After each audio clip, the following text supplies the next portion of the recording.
नमस्कार प्यारे बच्चों। आज आप लोग अध्ययन करेंगे राष्ट्रीय आय एवं योग्यता आधारित परीक्षा यानी NMS एग्जामिनेशन, जिसमें से जो विज्ञान के कुछ महत्वपूर्ण MCQ हैं जिसे आप लोग अच्छी तरह से पढ़ें ताकि एग्ज़ाम में अच्छा से अच्छा नंबर आए। और इसका कुछ वीडियो पहले भी बना दिया गया है, तो उससे भी जाकर ज़रूर वॉच करें। तो इसमें पहला है पास्कल मात्रक है। तो जो पास्कल है वह दाब का मात्रक होता है। तो इसमें जो है ऑप्शन पहला का बी। अगला निम्नलिखित में से अदिश राशि है। तो इसमें से जो अदिश राशि है वो कार्य है। तो दूसरा का ऑप्शन डी। अगले प्रश्न की ओर चलते हैं। तो इसमें है किलोवाट घंटा मात्रक है। तो किलोवाट घंटा जो है यह ऊर्जा का मात्रक होता है, किलोवाट घंटा। तो इसमें तीसरा का ऑप्शन बी सही है। अगला प्रश्न निर्वात में प्रकाश की चाल है।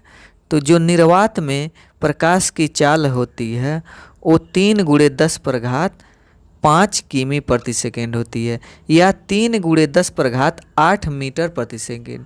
तो अगर मीटर को किमी में बदले हैं तो 10⁸ की जगह 5 हो जाएगा, यानी यह ऑप्शन सही है, यानी 3 × 10⁵ किमी प्रति सेकेंड। अगले प्रश्न की ओर चलते हैं। तो इसमें अगला प्रश्न है निम्नलिखित में सदिश राशि है। तो इसमें जो सदिश राशि है वो संवेग है। फिर अगला प्रश्न कि किस ताप पर जल का घनत्व अधिकतम होता है। तो इसमें जो है यानी 4 डिग्री सेल्सियस पर जल का घनत्व अधिकतम होता है। अगला प्रश्न निम्नलिखित में से गतिज ऊर्जा नहीं है। तो इसमें जो है तना हुआ धनुष, यानी बस ताना गया है, अभी धनुष से तीर निकला नहीं है, बस ताना गया है, तो वह गतिज ऊर्जा नहीं है, वह अभी स्थिर में है, तो इसीलिए वह गतिज ऊर्जा नहीं हुआ। तो इसमें 7वां का डी। और सब जैसे बहता हुआ पानी गतिज ऊर्जा में है, दागी हुई गोली गतिज ऊर्जा में, हथौड़े से चोट करना गतिज, लेकिन तना हुआ धनुष, अभी वह धनुष में बस तना है और तन का रुका हुआ है तीर, लेकिन निकला नहीं है, इसलिए गतिज ऊर्जा नहीं है। अगले प्रश्न की ओर चलते हैं। तो दीवार घड़ी में पेंडुलम की गति है। तो दीवार घड़ी में जो पेंडुलम होता है वह कौन सा गति करता है। तो वह गति होती है आवर्त गति।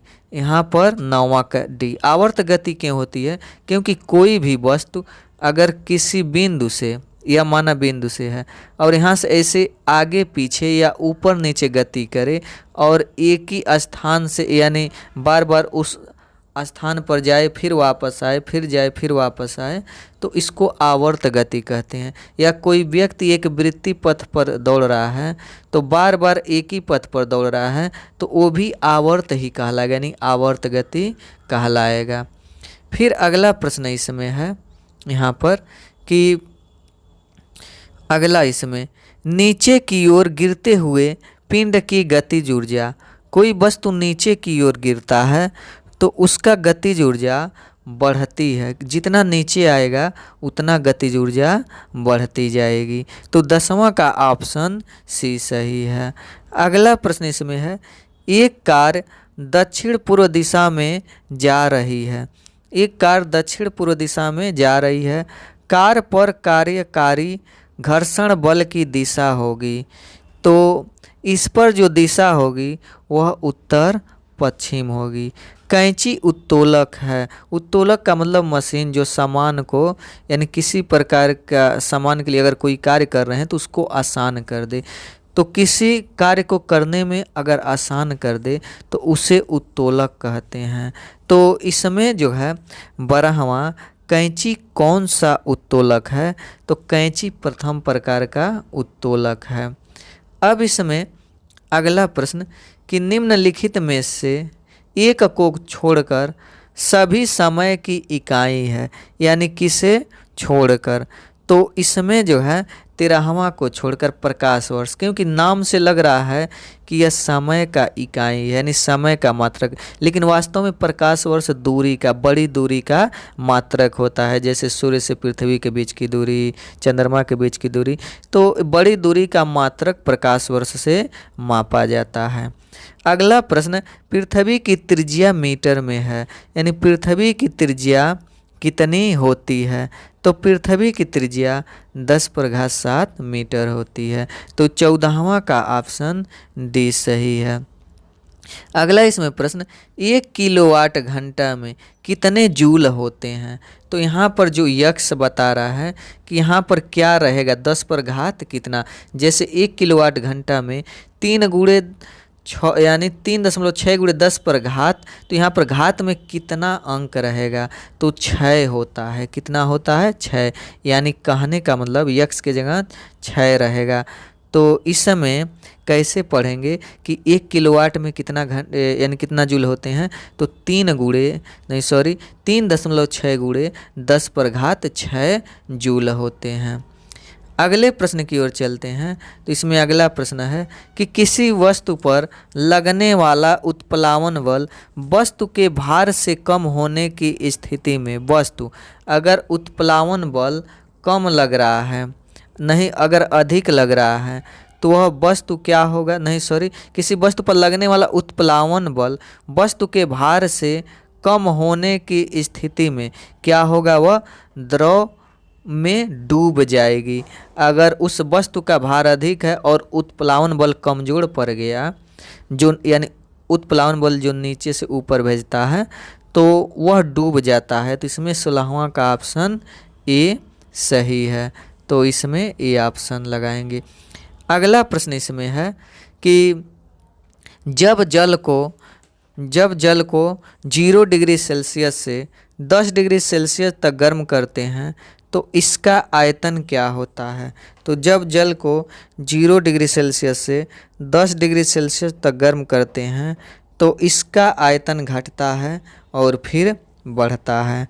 अगला प्रश्न है कि 100 न्यूटन के बल द्वारा 5 वर्ग मीटर क्षेत्रफल पर लगाया गया बल कितना होगा? तो अब यहाँ पर बल बराबर होता है, यहाँ पर 100 न्यूटन के बल के द्वारा 5 वर्ग मीटर क्षेत्रफल पर लगाया गया दाब कितना होगा? तो यहाँ पर यह बता दें, दाब बराबर होता है, दाब बराबर बल गुणे विस्थापन। तो बल कितना है? 100 है और विस्थापन यानी क्षेत्रफल होता है, क्षेत्रफल कितना है? 5 है। यानी दाब बराबर बल या प्रणोद बटा क्षेत्रफल होता है। तो यहाँ पर क्षेत्रफल जो है यानी जो बल है वो 100 न्यूटन है और बटा क्षेत्रफल है 5 मीटर। तो 5 से इसको काटेंगे 100 को, तो यह 20 बार में कट जाएगा। तो इसमें 18वां का ऑप्शन डी यानी 20 न्यूटन प्रति मीटर स्क्वायर। फिर अगले प्रश्न की ओर चलते हैं। तो अगला प्रश्न, बल में सदैव होता है। तो बल में जो होता है सदैव, तो वह परिमाण व दिशा दोनों होते हैं। तो 19वां का ऑप्शन सी। अगला प्रश्न, पेशी बल प्रयुक्त होता है। तो पेशी बल जो है यानी पेशी बल प्रयुक्त होता है तो यह साइकिल चलाने में प्रयुक्त होता है, क्योंकि साइकिल मांसपेशियों में अगर बल है, शक्ति है, तभी चला पाएंगे। तो इसलिए 20वां का ऑप्शन बी। अगला, कुआं से पानी निकालने में किस सरल मशीन का प्रयोग करते हैं? सरल मशीन का प्रयोग करते हैं। तो इसमें 21वां का ऑप्शन है सी यानी घिरनी। अगले प्रश्न की ओर चलते हैं।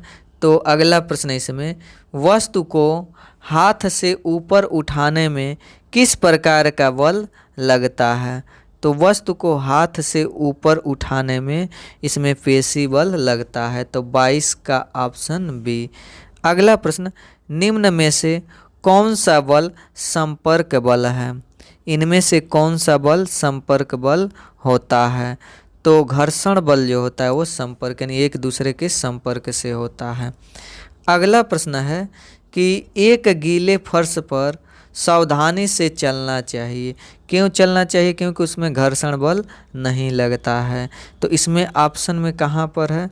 तो बी ऑप्शन सही लग रहा है, क्योंकि गीला फर्श कम घर्षण प्रदान करता है, या घर्षण बल बहुत कम जो है लगता है, बिल्कुल लगता ही नहीं या तो बहुत कम लगता है। तो इसमें 24 का ऑप्शन बी सही है। फिर अगले प्रश्न की ओर चलते हैं। तो इसमें अगला प्रश्न है, निम्न में से कौन घर्षण बढ़ाने वाली प्रक्रिया नहीं है? तो इसमें से जो है, यानी कैरम बोर्ड पर महीन पाउडर अगर छिड़क दिया जाए तो उससे घर्षण कम लगता है, यानी बढ़ता नहीं है बल्कि कम हो जाता है। तो इसमें 25 का ऑप्शन सी सही है। अगला प्रश्न, यदि द्रव की गहराई बढ़ती है तो द्रव के कारण तल पर दाब, यानी द्रव के कारण तल पर दाब क्या होता है? तो इसमें तल पर जो दाब है वह बढ़ता है। तो 26 का ऑप्शन बी। अगला प्रश्न इसमें है, यह बताना है कि निम्नलिखित में से कौन सा सही मिलान है, इसे बताना है।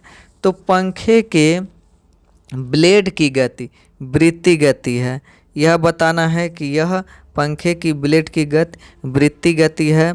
तो यह तो सही लग रहा है, यानी एक गोल गोल घूमता है, तो इसको अभी सही कर दे रहे हैं। तो फिर अगला, मार्च पोस्ट करते सिपाहियों की गति घूर्णन गति, ये गलत है, वह सीधा गति करते हैं। झूले बच्चे यानी झूलते बच्चे की गति सरल रेखी गति, नहीं, यह जो है दोलन गति होता है। सूर्य के चारों ओर घूमती पृथ्वी की गति दोलन गति, नहीं, ये दोलन गति नहीं होता है, वह एक वृत्तीय गति होता है।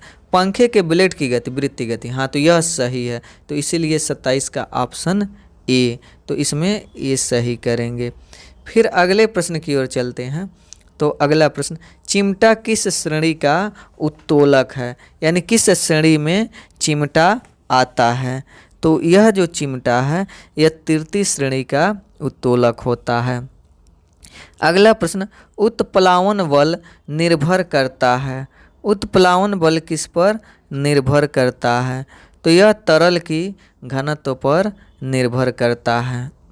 फिर अगले प्रश्न की ओर चलते हैं। तो इसमें जो प्रश्न है, निम्न में से किस घर्षण का मान अधिक होता है? निम्न में से किस घर्षण का मान अधिक होता है? तो इसमें जो है स्थैतिक घर्षण का मान क्या होता है? अधिक होता है। फिर अगला प्रश्न, कि किसी श्रेणी के उत्तोलक में आयास, आलंब और भार के बीच में होता है तो वह कहलाता है, तो वह जो है तृतीय प्रकार का उत्तोलक कहलाता है। न्यूटन की डिस्क किससे संबंधित है? तो न्यूटन का जो डिस्क है वह प्रकाश के 7 रंग से संबंधित है। फिर अगले प्रश्न की ओर चलते हैं। तो इसमें जो है पथमापी से मापन होता है, तो पथमापी से जो मापन होता है उसको क्या कहा जाता है? तो उसे दूरी कहा जाता है। अगला, ऊर्जा का मात्रक है, ऊर्जा का मात्रक क्या होता है? तो ऊर्जा का मात्रक जूल होता है। तो इसमें 64 का ऑप्शन सी सही है।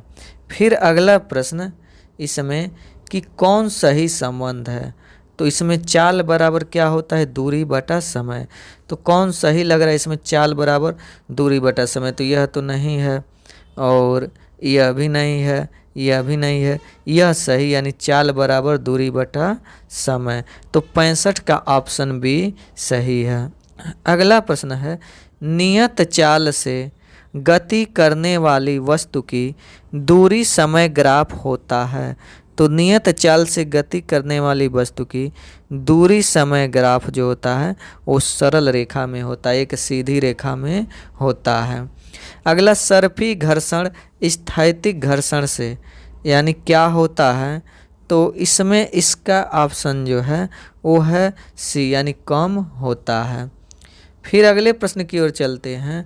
तो सभी जीवों के लिए ऊर्जा का परम स्रोत क्या है? तो सभी जीवों के लिए ऊर्जा का जो परम स्रोत होता है वो सौर ऊर्जा होता है। तो इसमें 69 का ऑप्शन सी सही है। अगला प्रश्न, गति की मूल इकाई है। गति की मूल इकाई क्या होती है? तो गति की जो मूल इकाई है यानी छोटी इकाई जो हमेशा जिस इकाई का प्रयोग किया जाता है वह मीटर प्रति सेकेंड होती है। तो 70 का ऑप्शन डी सही है। अगला दबाव है, यानी दबाव बराबर क्या होता है या दाब बराबर, दबाव न समझ में आए तो दाब, तो दाब बराबर होता है बल बटा क्षेत्रफल। तो 71 का ऑप्शन बी सही है। अगला इसमें निम्न में से किसका स्नेहक के रूप में उपयोग नहीं किया जाता है? तो इसमें 72 का ऑप्शन सी यानी गंधक पाउडर। फिर अगले प्रश्न की ओर चलते हैं। तो इसमें है दाब का मात्रक है। दाब का मात्रक क्या होता है? तो दाब का मात्रक इसमें पास्कल होता है। तो 73 का सी। अगला कार्य का मात्रक, तो कार्य का मात्रक जो होता है वो जूल होता है। क्या होता है? जूल। तो 74 का ऑप्शन सी जूल। वीडियो अच्छा लगा हो तो लाइक करें और सब्सक्राइब जरूर करें ताकि और भी अधिक से अधिक वीडियो बनाएं। वीडियो देखने के लिए धन्यवाद।